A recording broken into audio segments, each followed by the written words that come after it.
लड़का भेड़ की तरफ चाकू करता है। वह कुछ तेज हाथ चलाता है और भेड़ का मांस बिल्कुल सही तरीके से अलग हो जाता है, लेकिन भेड़ ऐसे घास खाती रहती है जैसे कुछ हुआ ही नहीं। लड़के के पिता ने यह सब देख लिया। उन्होंने कुछ नहीं कहा और उसे अपने एक रिश्तेदार के 3 स्टार वाले बड़े रेस्टोरेंट में भेज दिया। 10 साल बीत गए। सबको लगा था कि वह बड़ा होकर एक बहुत बड़ा शेफ बनेगा, लेकिन वह रेस्टोरेंट की पीछे वाली रसोई में सिर्फ मसालेदार सूप बनाता था। फिर भी उसका सूप इतना स्वादिष्ट था कि रोज नए ग्राहक सिर्फ वही सूप पीने आते थे। लेकिन जब तनख्वाह देने का समय आया तो उसके रिश्तेदारों ने सारा श्रेय बड़े रेस्टोरेंट को दे दिया।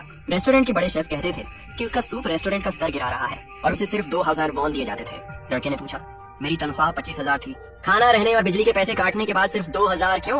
आंटी बोली, तुम्हें हमारे घर में खाना और रहने की जगह मिलती है, कुछ पैसे काट लिए तो क्या हुआ? लड़का बोला, हमने तय किया था कि खाना और रहने का पैसा नहीं काटेंगे। आंटी बोली, हम तुम्हें इतना कुछ दे रहे हैं और तुम फिर भी बहस कर रहे हो। सिर्फ सूप बनाने वाले के लिए 2000 वॉन भी बहुत है। इतना लालची मत बनो। अगर तुम्हारे माता पिता की मौत नहीं हुई होती और मुझे तुम पर दया नहीं आती तो मैं तुम्हें रसोई में भी नहीं रखती। लड़का बोला, लेकिन आंटी, बहुत सारे ग्राहक खास तौर पर मेरे मसालेदार सूप के लिए आते हैं। आंटी गुस्से में बोली, तुम अभी भी उस बेकार सूप की बात कर रहे हो? क्या तुम्हें पता है कि ये 5 स्टार वाला बड़ा रेस्टोरेंट है? ये सड़क किनारे मिलने वाला सस्ता सूप नहीं है। तभी फोन आया। हेलो डॉक्टर जांग। क्या? मेरी बहन की हालत और खराब हो गई। कितने पैसे चाहिए? 2500। ठीक है, मैं अभी किसी तरह इंतजाम करता हूँ। लड़का अपने चाचा चाची के पास गया। अंकल आंटी, मेरी बहन अस्पताल में है, उसे तुरंत पैसों की जरूरत है। इस बार मेरी तनख्वाह मत काटिए, मैं ज्यादा काम करूंगा और बाद में पैसे पूरे कर दूंगा। आंटी बोली, अब तुम भावनाओं का सहारा ले रहे हो? तुम्हारी बहन बीमार है तो इसमें हमारा क्या फायदा?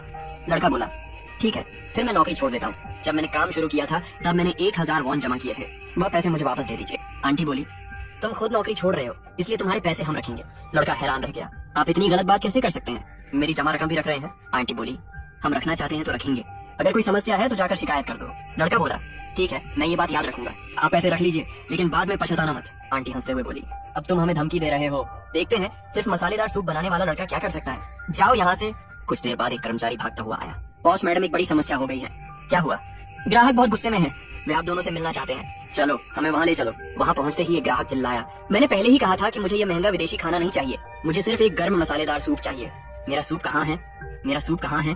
बॉस ने कहा, मिस्टर झाओ, आप इतने गुस्से में क्यों हैं? मिस्टर झाओ बोले, बिल्कुल सही समय पर आए हो, मेरा मसालेदार सूप कहाँ है? बॉस बोला, अभी लाते हैं। आपको सूप चाहिए ना? कोई बात नहीं, हमारे पास अभी पहाड़ों से आया बहुत अच्छा जिनसेंग है, रसोई में आपके लिए खास सूप बनवाता हूँ। एक शेफ बोला, बिल्कुल।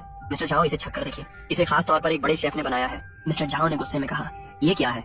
मैंने कहा था कि मुझे मसालेदार सूप चाहिए, क्या आपको मेरी बात समझ नहीं आती? ये बेकार चीज मुझे देकर आप मेरा मजाक उड़ा रहे हैं। क्या आपका रेस्टोरेंट ऐसे ही काम करता है? एक ग्राहक बोला, हमने यहाँ की सदस्यता आधी अच्छी जगह के लिए ली थी और आधी उस सूप के लिए। दूसरे ग्राहक बोले, बिल्कुल सही, हमें आपका खास सूप नहीं चाहिए। बॉस ने कहा, सब लोग शांत हो जाइए, हमें बहुत अफसोस है लेकिन अभी हम वह सूप नहीं बना सकते। ग्राहक ने पूछा, क्यों? बॉस बोला, वह सूप बहुत नमकीन था, बहुत तीखा था और हमारे रेस्टोरेंट के स्तर का नहीं था, इसलिए हमने उसे बनाने वाले लड़के को निकाल दिया। ग्राहक हैरान रह गए, क्या तुम लोगों ने उस अच्छे कुक को निकाल दिया? वह सूप ही तो इस जगह की सबसे अच्छी चीज थी, मैं तो इसी सूप के लिए यहाँ आता था। एक और ग्राहक बोला, अगर कल दोपहर तक हमें वह सूप नहीं मिला तो हम सब अपनी जिंदगी भर की सदस्यता रद्द कर देंगे। बॉस परेशान हो गया, ये सब ब्रैडली चेन की गलती है, मैं उसे ऐसे नहीं छोड़ूंगा। अगले दिन वह लड़का सड़क पर अपना छोटा सा स्टॉल लगाकर सूप बेच रहा था। तभी उसका चाचा वहाँ आया। मैं सोच रहा था कि इतनी अच्छी खुशबू कहाँ से आ रही है। तो तुम यहाँ हो, 2 गरीब लोग। लड़के ने कहा, आप यहाँ क्या कर रहे हैं? मैंने यहाँ अपना छोटा स्टॉल लगाया है, मैं आपके काम के बीच नहीं आ रहा है ना? चाचा बोला, ऐसा मत कहो कि मैं तुम्हारा परिवार नहीं हूँ, मैं तुम्हें इस पुराने बर्तन और सूप की रेसिपी के लिए 3000 वॉन दूंगा, पैसे लो और यहाँ से चले जाओ और दोबारा मुझे अपना चेहरा मत दिखाना। लड़के ने कहा, दादाजी कहते थे कि हमारे परिवार की खाना बनाने की कला हमारी सबसे बड़ी दौलत है, ये सोने से भी ज्यादा कीमती है और इसे उन लोगों को नहीं बेचना चाहिए जो इसकी इज्जत नहीं करते। आपको मेरी रेसिपी चाहिए? बिल्कुल नहीं, ये बर्तन और ये तरीका हमारे दादाजी ने हमें दिया था, इसमें हमारे परिवार की पहचान है, मैं इसे आपके जैसे लोगों को नहीं बेचूंगा। 3000 नहीं, 30,000 भी नहीं, यहाँ तक कि 300,000 वॉन भी नहीं। चाचा गुस्से में बोला, तुम बहुत अकड़ दिखा रहे हो, हमने तुम्हें मौका दिया और तुमने उसे ठुकरा दिया, तुम खुद को समझते क्या हो? तुम सिर्फ सड़क पर सूप बेचने वाले लड़के हो, याद रखना हमारे रेस्टोरेंट के बिना तुम दोनों भूखे मरोगे। लड़के ने कुछ नहीं कहा।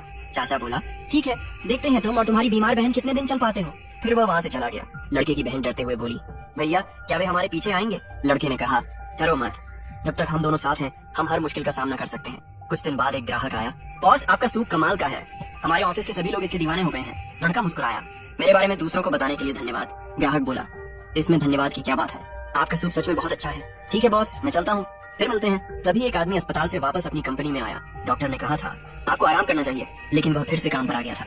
उसके कर्मचारी ने पूछा, चेयरमैन आप फिर कंपनी क्यों आ गए? वह हंसकर बोला, अस्पताल के बिस्तर पर पूरा दिन पड़े पड़े मैं परेशान हो गया था, अगर मैं कुछ काम नहीं करूंगा तो मेरी ये बूढ़ी हड्डियां ही जंग खा जाएंगी।